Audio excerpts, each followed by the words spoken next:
Shocking Claim of Bahaullah and the Truth of Ahmadiyya Refuted. Assalamu alaikum. Assertion: Baha'u'llah's books are nowadays hidden. Fact: the Kitabi Aqdas was published in Bombay in Arabic in 1890-91, published in English in 1992, and is available for free online at reference.bahai.org. Fair to say myth busted? Views expressed in this clip are solely my opinion and not necessarily representative of the views of any other Baha'i. This is Mirza Ghulam Ahmad's dream. I saw in one of my contemplative visions that I am God myself, and I believed that I am the same. His godhood penetrated and infused in me. My personal edifice collapsed, and that of God appeared distinctively, and divinity subdued me completely. He further writes, and in this state I submitted that we needed a new system and a new sky. So first of all, I vaguely created the earth and the sky, but there was no order and no system therein. Then, according to the will of God, I put them in proper order and appropriate arrangements, and I saw that I was capable of creating things. Then I originated the sky of the earth.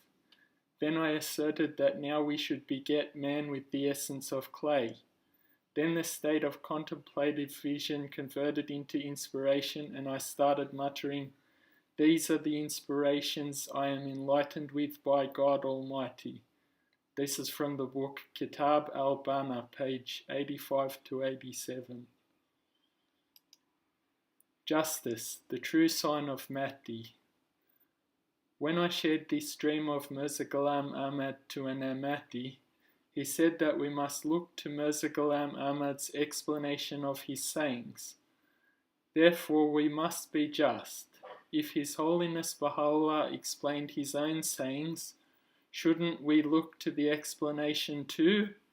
Or if we are to deny the explanation of one, shouldn't we also deny the other the privilege of explanation? The manifestation of God, i.e. the messenger of God. In the Baha'i sacred writings, the term manifestation of God is explained as follows. The manifestation of God is compared to a pure mirror. In the same way a mirror reflects the attributes of the sun such as heat and light, but the sun does not dwell to descend in the mirror, the attributes of God such as love, mercy, justice, etc. are reflected in the pure personage of the manifestation of God, but God does not dwell to descend in the mirror of His holy personage.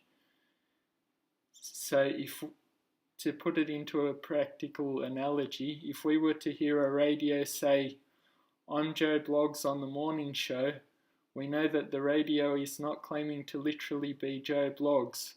Rather, the radio does not assert its independent existence, but instead relays the message as it is transmitted without mentioning itself. Thus Baha'u'llah explains in the Kitabi Gan. Thus, in moments in which these essences of being were deeply immersed beneath the oceans of ancient and everlasting holiness, or when they soared to the loftiest summits of divine mysteries, they claimed their utterance to be the voice of divinity, the call of God Himself. Were the eye of discernment to be opened, it would recognize that in this very state they have considered themselves utterly effaced and non-existent in the face of Him who is the all-pervading, the incorruptible.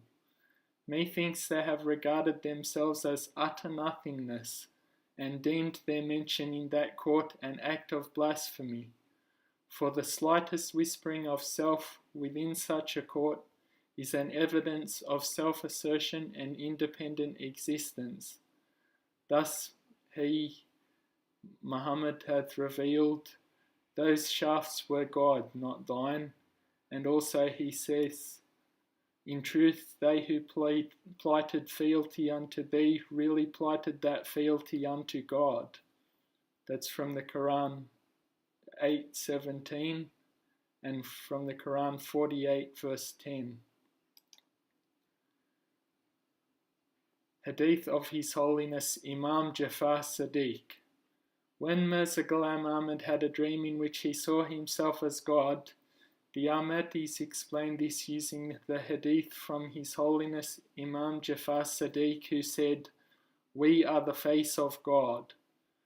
Baha'u'llah explained that all the great messengers of God were the hand and face of God.